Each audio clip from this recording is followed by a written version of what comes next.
Hello everyone and welcome back to the Tent of Abraham. I'm Tamir Kreisman from Jerusalem, Israel, and we continue with Pirkei Rabbi Eliezer. Picking up right where we left off last time, we are still in the White House. This one is called In the Hand of the Tongue. You know what comes before that, right? Chapter 36c.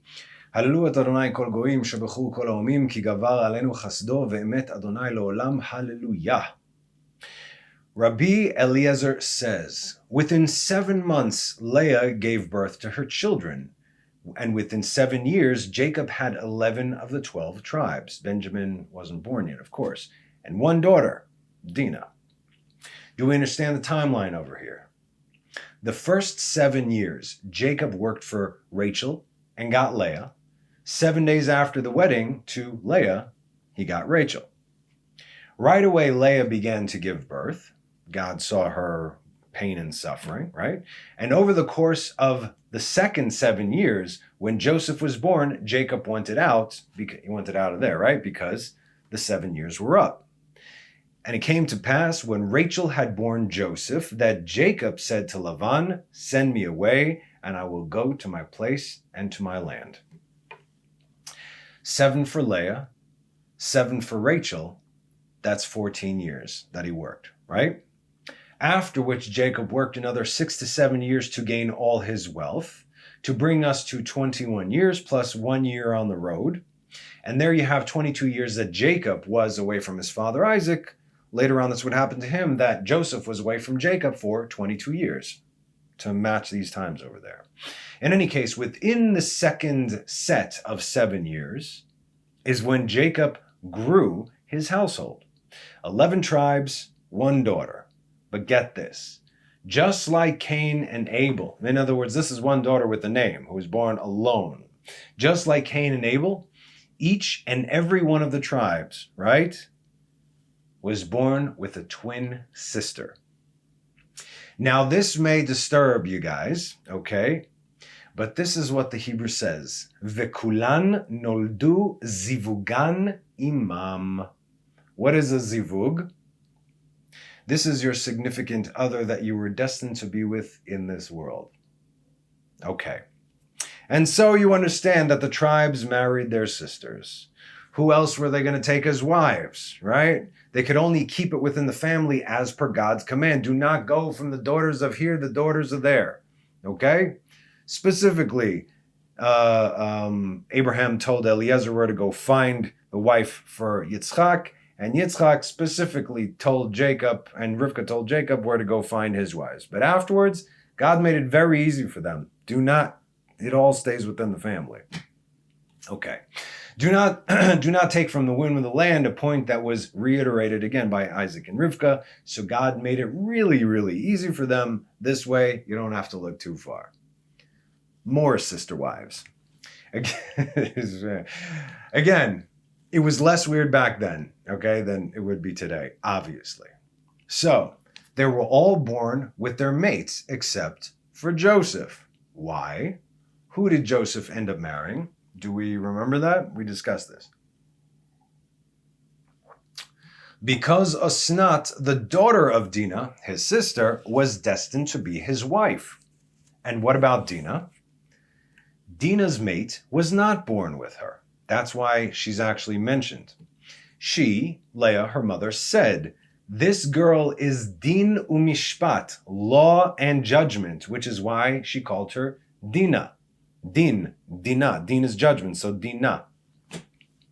Okay, now let's quickly explain what in the world is going on here. Our sages say that through chesed, the world is built, right? In fact, we read it in Psalms 89:3. Ki amarti olam chesed yibaneh. For I said, God, right? Forever it will be built with kindness, as the heavens with which you will establish your faithfulness. Olam is also is world and is also eternity, right? So the world is built on chesed. In the beginning of the journey of man on this earth, specifically Cain and Abel, like we said, they were born with twin sisters, and those sisters were their mates. As even Adam and Eve were made from the same stuff. As the generations moved along, the sparks kept on shattering and multiplying, becoming smaller and spread out all over the place. After the flood, all were lost except for Noah and his family. 10 generations from Adam to Noah, 10 generations from Noah to Abraham. As we know, it was Abraham, Isaac, and Jacob that began to do the tikkun, the rectification for the sin of Adam. And so God had established a sort of do-over of sorts, specifically through Jacob, the choicest of all the patriarchs. And so it was a tremendous mercy and kindness that they did not have to run around like today to try and find their zivug. It is crazy what's going on today. But rather they were right there with them. There you go. And it wasn't like, again, it wasn't weird in that sense. Like, she's my sister, man. It wasn't like that, okay? Because this is Israel, the very reason for creation. And so it's all starting over with Jacob as the 12 tribes are entering the world. Initially, Adam and Eve were supposed to give birth to Israel, one child called Israel, and that's it. So now look what happened from that time all the way till here. And through Israel, the world is supposed to be rectified, which it still is. Only we took a 6,000-year detour and many, many things along the way. Mind you, I said that. I wrote that. The first child that was supposed to be born was supposed to be Israel. Okay, and not only that, Israel was supposed to look exactly like Adam, like his father, which it turns out that he did, right? This is the face of the man beneath the throne of God. That is the face of Jacob, who incidentally is identical to Adam. Now, since Dinah was not born with her mate, which is chesed and loving kindness, and it's a mercy to have your mate find you, right? She was called judgment, as that is the polar opposite. That's why she got that name, because she was born without her mate. Furthermore, and I am sure we discussed this at some point, but Dinah was originally supposed to be a dude.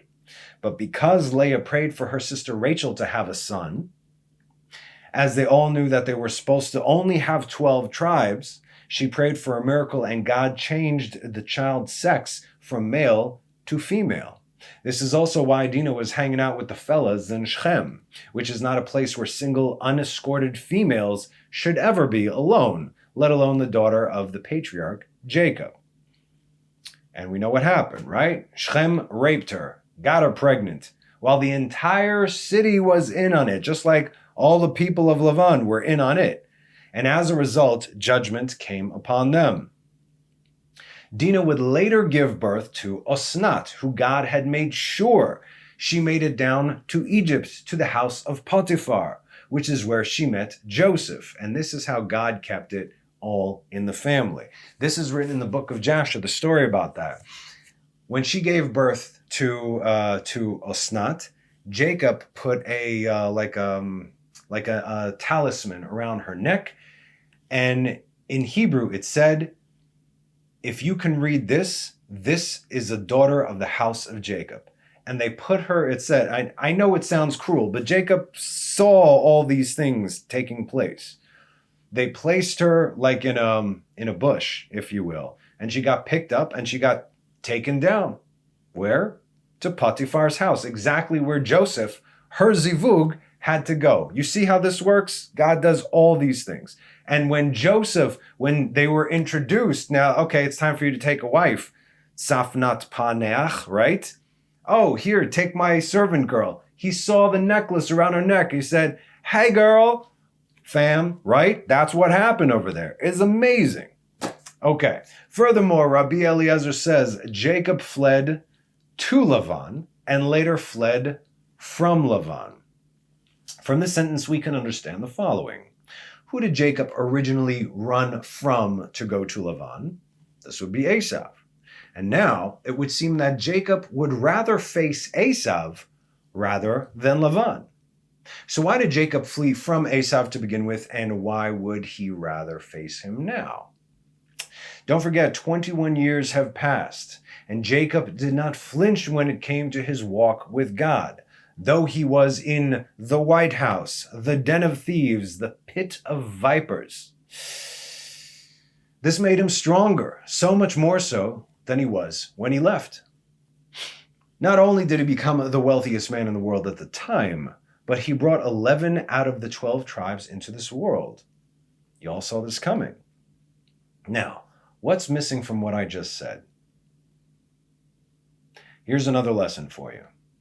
The levels of holiness that a person can rise are entirely dependent upon the levels of impurity that oppose him. Otherwise, there is no growth. Always remember that.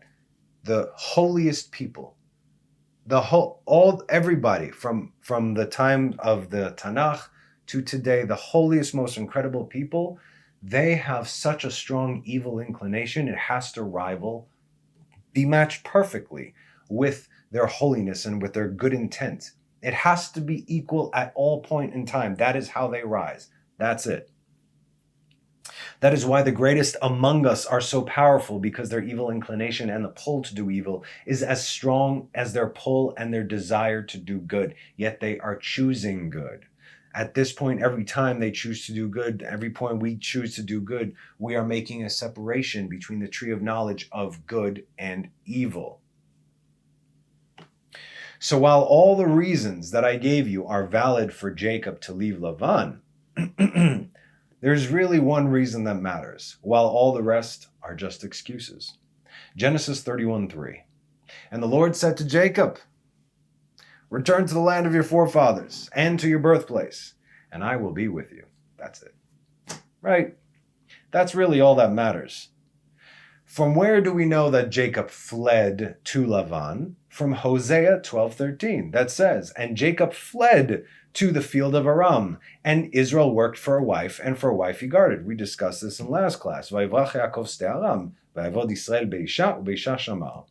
2 wives, which should have been 1 initially, but what does this verse remind you of?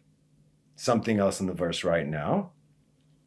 To work and to guard. And Israel worked for a wife, and for a wife he guarded. We have working and we have guarding. La'avod ulishmor. Genesis 2:15. Hear me now when I say that Jacob is a tikkun for Adam. Now the Lord God took the man and he placed him in the Garden of Eden to work it and to guard it. You get it? ויקח אדוני אלוהים את האדם ויניחהו בגן עדן לעובדה ולשומרה. And Jacob worked for a wife and guarded a wife לעובדה ולשומרה. Remember we learned that the woman was likened to the garden while the man is likened to the tree, right? We've already learned that Jacob had the face of Adam and he made the correction for sexual immorality. And Lavan, the snake, the serpent, in the garden knew this, which again is why he tried to cause a disturbance in the order of things. Though he may have delayed things, just a little bit, he can never undo what God decrees. We know that. They know that. But it doesn't matter. It's not going to stop them, so it shouldn't stop you. And where do we know that Jacob ran from Lavan? From Genesis 31:22. On the 3rd day, Lavan was informed that Jacob had fled. Vayugad leLavan bayom hashlishi, ki barach Yaakov.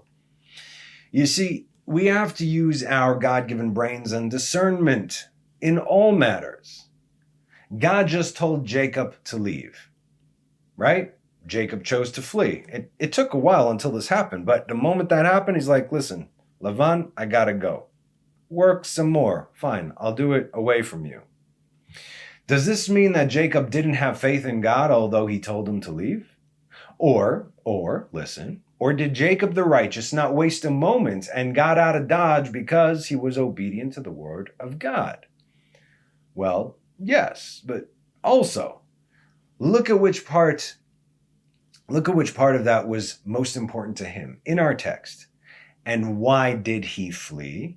Says Pirkei Rabbi Eliezer, because the Holy One, blessed be He, told Jacob, now listen up, I cannot have my Shekhinah dwell on you outside of the land of Israel, specifically written in the house of Lavan, in the White House, but rather return to the land of your forefathers. And so he ran, it says. The moment that Jacob got word, right? You go back. I can't. We're going to lose communication here. Communication is going to be spotty. All right? From there, you'll be able to hear me, but not from here. The moment that happened, the moment Jacob got word of this, he called Leah and Rachel, and all the excuses he gave them, though all valid, and he owes them an explanation too. They're his wives. Listen, we're about to leave now, or about to go there. You need to give an explanation. They're all valid, but they had nothing to do with his true motives. Nevertheless, God did not speak to them. He spoke to him. And Jacob wisely spoke to his wives, stating all the practical and valid reasons for them to leave in a hurry. It's never easy. And I'll tell you what, it's never easy to come from anywhere else in the world to the land of Israel, especially if you are in the Western world. It's not easy. I mean, my dad gave my mom all the right excuses. You want to raise your children here in the land of Israel. Finally, after 2,000 years, Jews get to come back to land. We're not going to be here. Well, we're going to be in New York. Come on, man. We got to do this. My mom was not happy about it. And yet, Baruch Hashem, it was definitely the right choice. She knows it. He knows it. I know it. Everybody knows it. Now, would Lavan have killed Jacob if he stayed? Of course not. He didn't stay there because he was afraid Lavan was going to kill him. Lavan stated time and again that God blessed him because of Jacob. Lavan all of a sudden had sons. The water did not stop coming up from the well. Lavan had more sheep than what he knew how to do with. Not only Lavan, but all the townspeople, everybody that was in on this con, they all got wealthy beyond their dreams. But then again, so did Jacob. And Jacob still stood at the end, you see. Jacob was not afraid of Lavan, but rather his fear is that of a very special class of individuals. His fear was no longer being able to hear the voice of God. Because what else is worth that? What would we not give up today to hear the voice of God? Is there anything that we would not? Because what else is there? There is nothing else. After explaining all the reasons to his wives, which was his responsibility as a husband, they concluded with the following from Genesis 31:15. But all the wealth that God separated from our father is ours and our children's. In other words, okay, we got we got a cushy base to fall on, multi-bajillionaires. So now, say Leah and Rachel to Jacob, so now all that God said to you, do. That's a good wife. A similar occurrence took place when Moses was in Egypt. God never spoke to him in the borders of Egypt because there were idols on every corner. Therefore, the place was a cesspool of impurity. Not until the later plagues that destroyed all of Egypt's infrastructure did God escort Moses to Pharaoh. He spoke to him outside. He spoke to him in the land of Goshen. No idols there. He spoke to him in the land of Goshen. Says, go inside. You tell him what I told you. No problem. But you're going alone. Later on, Moses was already going there with the Shekhinah.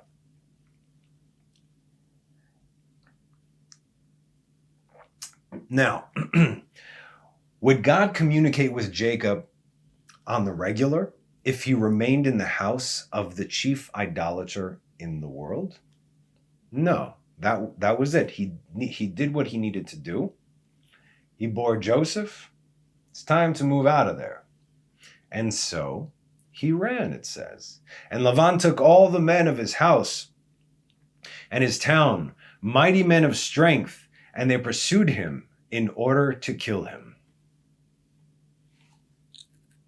It says in Genesis 31:23, so he took his kinsmen, Vaikach et Echav, his brothers, and he pursued them 7 days' journey, and he overtook him at Mount Gilead. His kinsmen were all the men of his town, right? His brothers, all the men of his town, who weren't his actual blood brothers necessarily. Now, why did they pursue Jacob? For honor? How dare you leave without saying goodbye?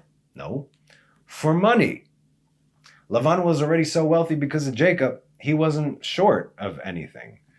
For his granddaughters and grandsons, which he called his sons and his daughters, he used them all for pawns, for personal gain. So, why? The answer is right there in the Torah. It's right there. But we'll get into it in a minute.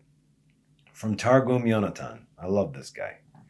Targum Yonatan, again, he translated the Tanakh into Aramaic with already infused prophecy. In other words, you're already reading the drash and the sod while you're reading the verses in the Torah. It's incredible.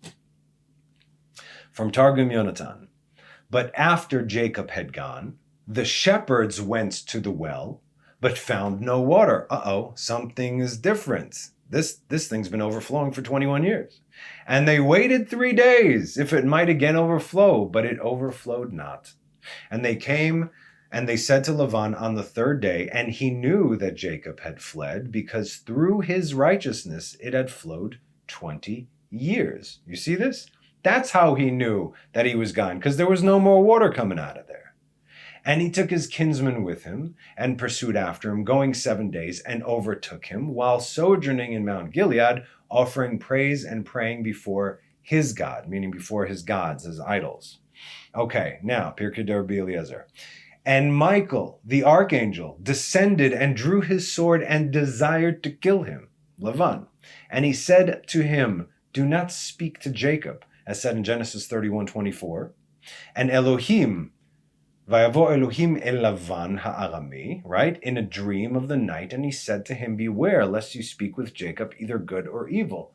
Don't even talk to him. Lavan didn't exactly listen, but later on he shut his mouth. Why was he told not to speak? Because that is where his true power came from, not by men, but rather his incantations. Lavan could curse a person and they would disappear, they would die. God knows what else he could do with them.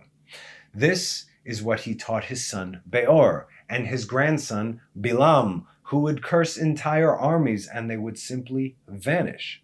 So again, why was he chasing Jacob if he could have killed him and his people with the word from anywhere? We're going to continue, but I want you to get it before I spell it out to you, okay? I'll give you a strong hint. Why did Lavan chase Jacob? It was for the same reason on his end that Jacob fled. And Lavan, right? Please think about this. And Lavan rose early in the morning, and he beheld all that Jacob had, and said to him, everything you have belongs to me, like we read. Why did Lavan rise early in the morning? To see if what he dreamed was real. So he went alone to Jacob, leaving his men behind. And after they converse, and after he says that he took everything from him, and after Jacob refuted his erroneous claims time and time again, because you can't stand up to the truth, not when you have an angel of the Lord threatening to kill you, right? What does Lavan say? Okay, let's say you took all of these. I can recognize they are rightfully yours. Here it comes. Why did you steal my gods, the teraphim, which I used to bow down to? As said in verse 30, but now you have gone away, for you longed for your father's house, but why have you stolen my gods? There it is. There's your answer. This is why he chased him. You understand? Aside from incantations, the source of Lavan's strength was his ability to communicate with the idols, with his gods, or rather they communicated with him. Jacob fled because he didn't want to lose his communication with God.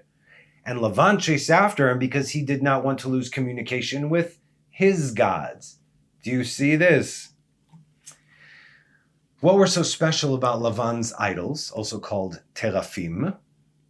Through them, he was able to receive any knowledge regarding the here and now and regarding the future. Any question he asked, he would get an answer. The reason Rachel took them was to keep her father in the dark as to the fact that they left to begin with, not to mention making it more difficult to find them. We have discussed, we will discuss. They will tell him the future, and when you know what's going to happen, well, you start making better decisions on the privileged information that you have, right? Y'all remember Back to the Future 2, right? Biff got his hands on the sports almanac, started making all the right bets, and guess what? Hotel Biff, right? Okay, remember that. Fun stuff. And what are these teraphim? How does one come to acquire such an unholy object, heavily infused with the darkest of powers? PDE breaks it down for us. Check it out. Straight up translation, meaning mine from the Hebrew. Okay. You take a firstborn man, like a guy who's a firstborn, and you decapitate him. That's starters. Then you take the head and you soak it in salt and in oil. You then take a piece of gold parchment and write upon it an unholy name of a spirit and place it under the tongue. The tongue. The head is then placed in a wall. You make a crevice in the wall. You put the head over there. It's almost like they explain it's like the head is supposed to shrink with the salt and with the oil. The shrunken heads that they in Africa, where do you think they get it from? Okay. The head is then placed in a wall while an array of candles burn before it, and you supplicate yourself before this idol, and then it speaks to you. How do we know that these idols, these teraphim, speak? Because it said so in Zechariah 10:2. For the teraphim spoke futility, and the magicians envisioned lies, and dreamers speak lies. They console with vanity, therefore they traveled like sheep. They were humbled, for there is no shepherd. These teraphim actually opened their shrunken, salted, oiled, decapitated firstborn head, opened its mouth, and answered any question you had. Now, make no mistake, my friends, idolatry was very different back in the day. It took everything you had not to go along with it. Everything. The pull for it was crazy. All right? Today, like Edom and the Nazis, they simply rebranded and changed their form. But at their core, they're still here. They're all one and the same. Today, most of the world is caught up in idolatry and have no idea. It's in most people's homes. For real. And it's not just an object. It's a way of seeing things. Anyway, we continue. And as we mentioned earlier once, we understood exactly what we're dealing with here. We understand what comes next in our text, which says, this is why Rachel stole the teraphim, so they wouldn't tell Lavan that Jacob fled, just like we discussed. This makes sense to us, practically speaking, of course. However, some of our commentators state that she did make a mistake over here, which ultimately cost her life. Why?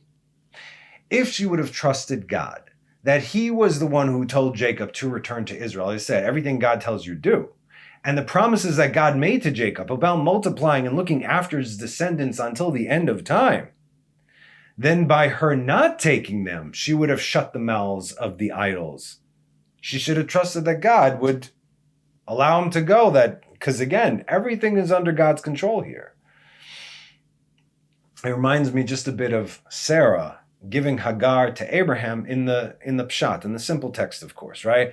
We say, okay, she didn't trust that God told Abraham. I mean, she did, but still, she got worried because they were so advanced in age. I know that God told you that we're going to have a son, you and I, but just take my handmaiden, right? But so this is in the simple text. But as we learned many times, Sarah saw that which Abraham could not see, which is why he needed to first get rid of the filth within him, Ishmael, so that Isaac could be pure. This is why that took place, right? That's why God said, whatever your wife says, listen to her. So that's that. Nevertheless, in the pshat, it reminded me of that. But the next thing in our text says that if the only reason for her actions was as follows, and furthermore, she wanted to eliminate idolatry from her father's house, that's already a noble cause. A move she no doubt learned from Abraham as he smashed his father's idols and helped him to do tshuva. Now, if Abraham stole his father's idols, he'd be stealing. But he smashed his father's idols based on the rhetoric that his father told him. Also written in the book of Jasher. His father said, yes, this is the bit. His father was an idol maker. He was the king idol maker of that time. So there's the biggest idol sitting over there in the room, and the other idols were around there. And his father went away. Abraham took an axe, smashed all the idols, put the axe in the big idol's hands.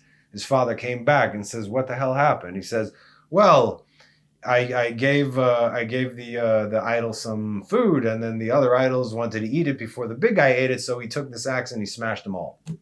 And his father's like, what are you, stupid? You know they can't move. They're made of wood and stone. Which is when Abraham said, aha.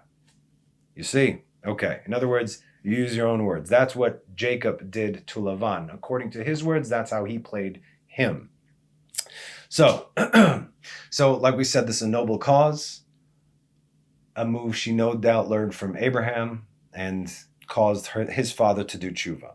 So she wanted to remove idolatry from her father's house. It's a noble cause, but it wasn't her only reason for doing so. But Jacob did not know what she did, says Pirkei de Rabbi Eliezer, and declared that whomever stole the idols shall die before their time. We know that shortly after Rachel passed away, as she gave birth to Benjamin, who basically was her reason for being kept alive until he completed the 12 tribes of Israel. And a word that comes from the mouth of a tzaddik is equal to that of an angel, because angels are God's messengers, and whatever they say is because God told them to say it, meaning it is going to happen. And so it did. And Rachel gave birth and died, as said in Genesis 35:18. And it came to pass when her nefesh departed, for she died, that she named him Ben Oni. Ben Oni, Ani is the son of my suffering. But his father said, no, it's called Benjamin, the son of my right? Benjamin. Why the double meaning? Did you get it? And it came to pass when her nefesh departed, for she died. Right? Because she was already considered dead the moment Jacob spoke the words. She was already dead. That's why her nefesh left her when she died. And that's why, and why would Jacob know about this or not know about this? Now, I'm guessing here, this is just what makes sense to me. Jacob, however he swindled Lavan, was all done through kosher means. He did not break the laws of God or man, not once. He didn't need to. He was walking yashar, and because he was walking yashar, God is the one that changed everything around him. So my simple interpretation and understanding is he didn't even consider the possibility that anyone from his camp, let alone his wives, particularly his soulmate Rachel, would ever steal and give a false account, which is what she did. She stole and she lied about it. It was a safe bet for him to say something so extreme to get Lavan off his back. And it kind of worked. So Rachel died, and she was buried on the road to Ephrat, which is Bethlehem. Yeah. And Jacob erected a monument on her grave that is the tombstone of Rachel until this very day. And so it is. It's about 10 minutes that way. And that is our class for today. I hope you enjoyed it. And as always, thank you so much for joining me. Have a wonderful rest of the week and have a Shabbat Shalom.